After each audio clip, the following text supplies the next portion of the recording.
Greeting dear students, let's continue with journal entries, and this is the fifth part of journal entries. See, cash purchase is 48,000. तो हमें इसकी journal entry बनानी है. First of all we will classify which rule is being followed here.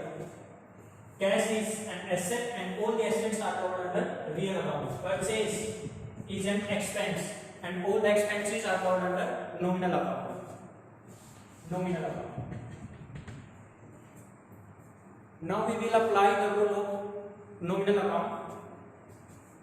Purchase is an expense, and what does nominal account say? All the expenses and losses will be covered under nominal account. And what is the rule of nominal account? Debit all expense and loss and credit all income and gain. तो देखो purchase debit में जाएगा क्योंकि ये expense है, तो मैंने लिख दिया परचेज अकाउंट डेबिट.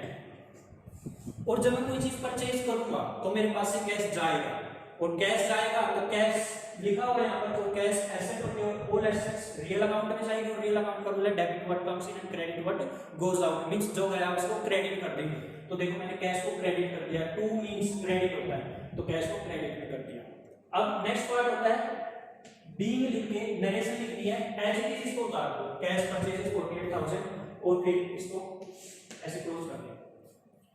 ठीक है. नेक्स्ट एंट्री देखते हैं. Sold goods to Vasudev 10,000. To means होता है टू,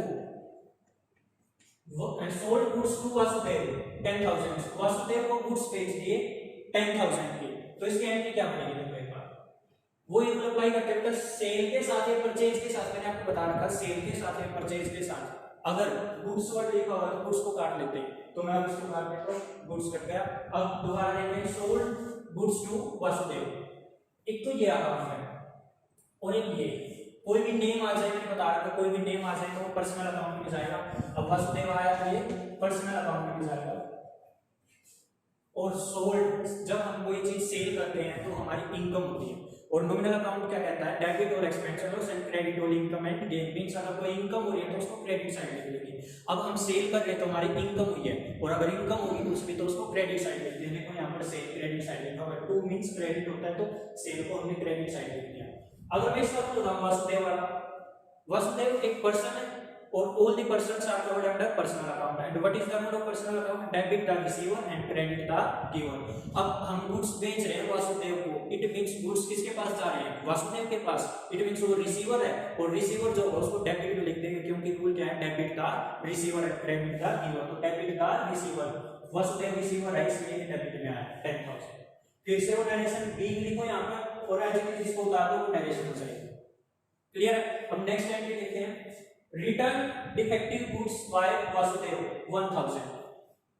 जब हमने सेल किया वासुदेव को, वो सेल किया था हमने 10,000 का, तो रिटर्न हो गया हमारा डिफेक्टिव माल. किसके द्वारा? वासुदेव के द्वारा. मींस जो वासुदेव को बेचा था उसने, वासुदेव ने कुछ माल जो 1,000 रुपीस का वो वापस कर दिया.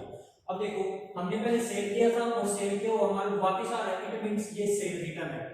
तो हमें पता कैसे लगता है ये सेल रिटर्न है या परचेज रिटर्न है? जैसे इसमें रिटर्न की बात हो रही है तो इससे ऊपर वाले नहीं देख लो, इसमें सेल हुआ है वासुदेव को, तो ये सेल रिटर्न है. अब एक बात बताते हैं. अगर मैंने बताया अगर सेल करते हैं तो हमारी इनकम होती है, और इनकम को क्रेडिट साइड लिखते हैं जैसे यहाँ पे लिखा हुआ है. बट अब ये सेल रिटर्न हुआ है. अब सेल जो मैंने कर दिया था वो मेरी इनकम हो गई थी, बट वो वापिस आ गया, तो ये एक तरह से मेरे लिए लॉस है. और नॉमिनल अकाउंट बोलता है डेबिट साइड लिख देंगे कोई भी एक्सपेंस या लॉस हो. ठीक है. तो अब सेल रिटर्न हुई है तो उसको डेबिट साइड लिख देंगे. देखो सेल रिटर्न हुई है तो इसको मैंने डेबिट साइड लिख दिया. एक तरीका ये समझने का. दूसरा देखो बेटा, अगर सेल क्रेडिट साइड आ गया तो सेल रिटर्न डेबिट साइड आना चाहिए. ये देख लो सेल रिटर्न डेबिट साइड. और अब जो वापस करने वाला है वो वासुदेव है, तो दूसरी साइड वासुदेव लिख दिया. एक तरीका ये. दूसरा वे क्या है समझने का? Return by the Vasudev. Vasudev ने कुछ माल वापस कर दिया. अब गिवर कौन है? गुड्स का वापस करने वाला कौन है? वासुदेव है. मींस वो गिवर हो गया. और वासुदेव एक पर्सन है तो पर्सनल अकाउंट का रूल लगेगा debit the receiver and credit the giver. Vasudev giver है इसलिए इसको क्रेडिट में लिखा क्योंकि क्रेडिट साइड लिखते हैं गिवर को, और टू मींस क्रेडिट लिखा है. फिर से नरेशन कर लेना. बी लिखो एज इट इज उतार दो. नेक्स्ट देखते हैं क्या. Received cash from Vasudev ₹8,800 and discount allowed 200 rupees. Allowed से मतलब given. इसकी हिंदी बनाते हैं पहले देखो. Receive cash from Vasudev, Vasudev से कैश मिला 8800 एंड डिस्काउंट अलाउड करना पड़ा हमें उसको 200 रुपए का। देखो ये एंट्री यहां से चली है और अब तक यहां तक चली है। पहले हम वासुदेव को 10,000 का गुड्स बेच रहे हैं, ठीक है। अब यहाँ पर अगर नाम आया है मींस वो क्रेडिट में सेल हो रही है, क्रेडिट मींस उधार में सेल हो रही है, इसलिए मैंने नाम भी लिख रखा है वासुदेव का। अगर कैश हो जाता तो कैश भी लेता। फिर क्या हुआ, वासुदेव ने 1000 का गुड्स हमें वापस कर दिया, मींस सेल रिटर्न हो गई थी 1000 रुपीस वाली, ये एंट्री बना दी। अब एक चीज बताओ, टोटल हमने उसको सेल करी 1000 उसको हमने टोटल सेल करी है 10,000 रुपीस की। अब उसने कुछ माल वापस कर दिया, मींस 10,000 में से 1000 का माल उसने वापस कर दिया। इट मींस अब हमें उससे लेने हैं 9,000 रुपीस। क्लियर? अब उससे हमारे पास पैसे आने जो 9,000 आने, क्यों आने? टोटल सेल 10,000 की थी, 1000 उसने वापस कर दिया तो 9,000 रुपीस आने। अब क्या होगा देखो, वो हमें receive cash from Vasudev, Vasudev से हमें 8800 रुपीस मिलने थे 9,000, मिले हैं 8800। तो क्लियर सी बात है 200 रुपए दोबारा वो डिस्काउंट ले गया होगा, मींस जब वो आया होगा उसको हमसे 9,000 रुपीस देने आया, वो दे रहा और बोल रहा है कि 200 रुपए का डिस्काउंट दे दो और हमने दे दिया। क्लियर है? अब देखो कैश आया है ना हमारे पास और हम अपने आप को कंपनी मान के चलते हैं, मींस कंपनी के पास कैश आया है और कैश होता है एसेट और एसेट पे लगेगा रियल अकाउंट का रूल और रियल अकाउंट का रूल क्या होता है? Debit what comes in, means debit side निकलेंगे जो आएगा और कैश आया इसलिए मैं इसको डेबिट साइड लिखा हूं, ये लिख दिया कैश अकाउंट डेबिट। कितना आया? 8800 आया तो मैं लिख दिया 8800। अब दूसरी बात, क्या हमने कोई डिस्काउंट भी दिया? बिल्कुल दिया, डिस्काउंट अलाउड किया और डिस्काउंट हम जब देंगे अलाउ करेंगे तो ये हमारे लिए एक एक्सपेंस या लॉस। और नॉमिनल अकाउंट का रूल क्या होता है कि कोई भी एक्सपेंस या लॉस हो उसको डेबिट साइड में, क्यों? क्योंकि रूल होता है डेबिट और एक्सपेंस या लॉस, क्रेडिट और इनकम एंड गेन, ये नॉमिनल अकाउंट का रूल होता है। इसलिए मैंने देखो डिस्काउंट अलाउड अकाउंट डेबिट लिखा क्योंकि ये एक्सपेंस और कितने का दिया है? 200 का दिया। और फिर टू वासुदेव, कौन देने वाला है पैसे? वासुदेव। तो वासुदेव का नाम आया क्योंकि पर्सनल अकाउंट का रूल लगा दिया।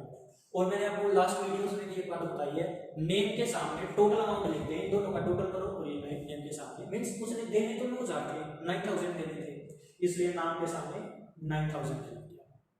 एक बात ये बताई थी, एक और बात बताई बेटा मैंने, जिस साइड कैश आएगा उसी साइड डिस्काउंट आएगा। देखो कैश आया डेबिट साइड तो डिस्काउंट भी डेबिट साइड आएगा। क्लियर है? अगर मान लो डिस्काउंट क्रेडिट साइड आएगा तो कैश भी लेकिन क्रेडिट साइड आएगा, बट जब डिस्काउंट क्रेडिट साइड आता है वो डिस्काउंट रिसीव्ड होता है। आगे आएगी वो एंट्री मैं बता दूंगा, अभी इतनी बात याद रख लेना, जिस साइड कैश आता है उसी साइड डिस्काउंट हो जाएगा। और डेबिट में हमेशा डिस्काउंट अलाउड आता है और क्रेडिट में डिस्काउंट रिसीव्ड आता है। क्यों आता है? जब हम डिस्काउंट अलाउ करेंगे देंगे तो हमारे लिए एक्सपेंस होता है, वो एक्सपेंस डेबिट साइड होता है, और अगर हम डिस्काउंट रिसीव करेंगे वो हमारे लिए इनकम होती है और इनकम क्रेडिट साइड आती है। नेक्स्ट एंट्री देखते हैं, Chandrakant sold goods to us, ये ध्यान से समझना। चंद्रकांत सोल्ड गुड्स, सोल्ड के साथ गुड्स लिखा, मैं इसको काट देता हूं। अब देखना, Chandrakant sold goods to us, Chandrakant ने गुड्स सोल्ड कर दिए हमें, टू अस मींस हमें। अब सेल करने वाला कौन है? चंद्रकांत। इट मींस हम परचेज करने वाले और हम अपने आप को कंपनी मान के चलेंगे। तो कंपनी के पॉइंट ऑफ व्यू से सोच के जब एंट्री बनाएंगे, कंपनी क्या कर रही है? कंपनी परचेज कर रही है और चंद्रकांत उसको सेल कर रहा है। कंपनी को चंद्रकांत सेल कर रहे हैं, मींस हम तो कंपनी है, कंपनी तो परचेज कर रही ना। इस बात को घुमा के लिखा हुआ है कि चंद्रकांत ने गुड्स बेच दिए कंपनी को, ठीक है, कोई नहीं, मींस हम परचेज कर रहे हैं, हम कौन है? कंपनी है, तो कंपनी यहां पर परचेज कर रही है। देखना, Chandrakant goods sold to us, तो चंद्रकांत हमें बेच रहा है, इट मींस हम, चंद्रकांत हमें बेच रहा है तो इट मींस हम परचेज कर रहे हैं। इसलिए मैंने क्या लिखा हुआ देखो, परचेज अकाउंट डेबिट लिखा हुआ है क्योंकि हम परचेज कर रहे हैं। और कौन सेल कर रहा है? चंद्रकांत कर रहा है। चंद्रकांत पर्सनल अकाउंट में जाएगा, पर्सनल अकाउंट का रूल है debit the receiver and credit the giver. अब गिवर कौन है? जो सेल करता है वो गिवर होता है और क्रेडिट साइड लिखते हैं गिवर को, क्यों? रूल क्या है? Debit the receiver and credit the giver. देखो क्रेडिट साइड लिखा है, टू साइड मींस क्रेडिट होती है, अमाउंट लिख दी 20,000। फिर से एडिशन लिख लेना, बिल लिखना, एज इट इज एंट्री को लिख देना, ये एंट्री बन जाएगा। नेक्स्ट है, प्रीतम परचेज गुड्स फ्रॉम अस ₹12,000। प्रीतम ने परचेज किए गुड्स, बेटा परचेज के साथ दूसरे गुड्स को काट दो for better understanding. Pritam purchase goods from us, from us means हमसे खरीदे गए हैं गुड्स। किसने खरीदे? प्रीतम ने खरीदे। अब फिर से घुमा के दे रखा है, प्रीतम ने हमसे खरीदे हैं, इट मीन्स हम कंपनी है और कंपनी बेच रही है। जब प्रीतम मान लो सेकंड पर्सन है, वो परचेज कर रहा है, तो सीधी सी बात है कंपनी सेल कर रही है और कंपनी हम है, तो ये सेल की एंट्री है। लिखा भी सब परचेज है, बट घुमा के लिखा हुआ है प्रीतम परचेज कर रहा है, बट प्रीतम परचेज कर रहा है तो हम सेल कर रहे हैं। अब सेल का आपको पता है, सेल आता है क्रेडिट साइड। क्यों?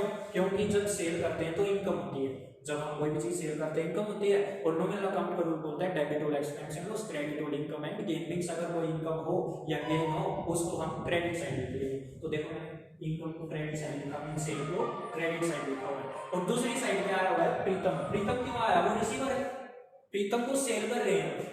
देखो Pritam purchase goods from us, Pritam purchase कर रहा है, इट मींस वो रिसीव कर रहा है गुड्स को। जो कोई परचेज करता है वो तो रिसीव करता है, और जो रिसीव करता है वो डेबिट में आएगा। क्यों आएगा? क्योंकि प्रीतम एक पर्सन है और all the persons are covered under personal account, और पर्सनल अकाउंट का होता है डेबिट का रिसीवर। इसलिए देखो मैंने क्या लिखा हुआ है, प्रीतम अकाउंट डेबिट, डेबिट साइड लिखा हुआ है, अमाउंट लिख लो 12,000।